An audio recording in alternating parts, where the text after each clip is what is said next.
My Lords, it's a huge pleasure to follow my noble friend Lord Hannon, and I'd like to add my thanks to Lord Evans for securing this debate. This isn't the first time I've spoken about the million-plus young people who are not in education, employment and training. It's a subject I followed closely as President of the Jobs Foundation, as declared in the Register.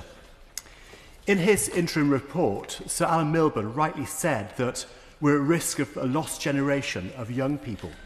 And he rightly stated that if public policy aims to increase youth participation, it has to minimise risks and maximise incentives. In this vein, I want to reiterate a cost-free idea I first proposed over a year ago, which has now garnered support from other noble lords, as well as backbenchers in the other place and regional mayors. Noble lords will be aware that there's currently a scheme to incentivise employers to hire veterans, which was first introduced in 2020 and has been extended by the current government to last until at least 2028. The scheme is very simple. Employers who hire veterans don't have to pay employers' national insurance contributions for that new employee during their first year of employment. This is facilitated through a zero rate of employers' NI on salaries below roughly £50,000 a year. In a similar way, employers hiring those under 21 also don't have to pay employers' NI, a change first introduced in 2015. My hope is that the government might be willing to consider extending this scheme for those older than 21 who are moving from welfare into work. They might wish to extend it to anyone moving from welfare into work, or they might wish to restrict it to those aged 24 or under.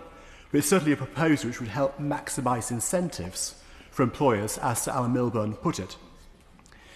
When I first mentioned this proposal last year, when we debated the Universal Credit Bill, it was only supported by the Jobs Foundation and the Good Growth Foundation, whose advisory board boasts the noble Lord Liddell, who I'm pleased to see in his place, and I endorse his call for a cross-party approach on this issue. Crucially, the Good Growth Foundation estimates the policy would save the Exchequer up to £1.1 billion every year, were it to be adopted for all employees helped from welfare into work. So it would surely also save the Exchequer money were it to be restricted to NEETs. I'm pleased to say that support for this proposal has grown over the past year. In your Lordship's House, the final report of the Autism Act 2009 Committee, published last November, recommended, and I quote, the use of tax incentives and/or national insurance relief to help businesses employ more autistic people. The concept has also received backing of Labour backbenchers in the other place. Speaking to the Sunday Times a fortnight ago, Labour backbencher Wes Streeting said, "I think we should be thinking about actively thinking about a targeted reduction in employers' national insurance."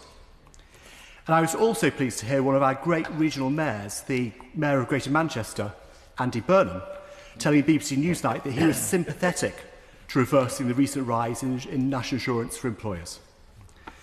So given my modest proposal now has the growing support of on a cross-party basis, I have just two questions for the Noble Baroness and Minister. First of all, can the Minister confirm that the Milburn Review will be allowed to make policy proposals with budgetary implications, including those involving tax incentives?